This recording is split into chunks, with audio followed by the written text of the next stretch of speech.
Welcome to our channel. Today we how to verify Windows Sandbox availability and configuration, detailed guide step by step clearly.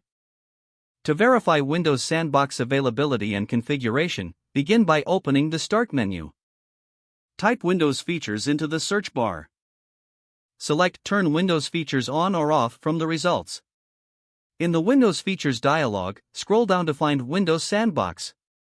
Check the box next to Windows Sandbox if it is available. If the box is grayed out, your version of Windows may not support it. Click OK to apply any changes you made. Next, restart your computer if prompted. Once your system restarts, open the Start menu again. Type Windows Sandbox in the search bar and press Enter. If Windows Sandbox launches successfully, it is available on your system.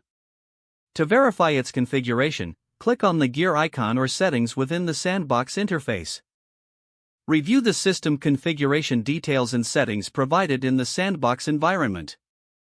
You can also check your current Windows version by typing WinVer in the search bar. Ensure that you are running Windows 10 Pro, Enterprise, or Education versions, as these are required for Windows Sandbox.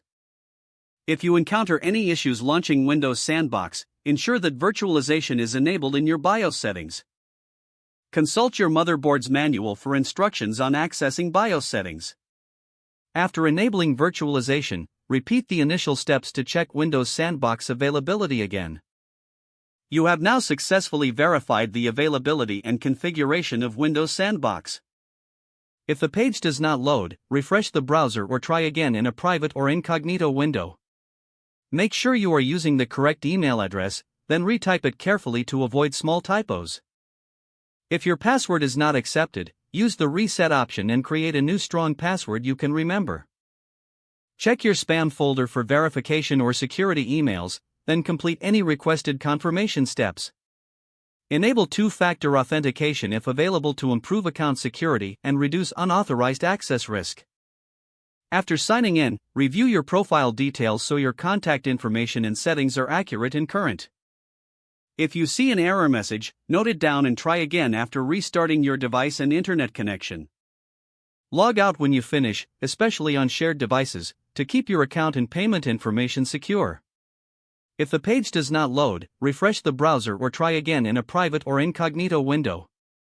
Make sure you are using the correct email address, then retype it carefully to avoid small typos. Don't forget to like this video and subscribe to our channel for more step-by-step tech guides.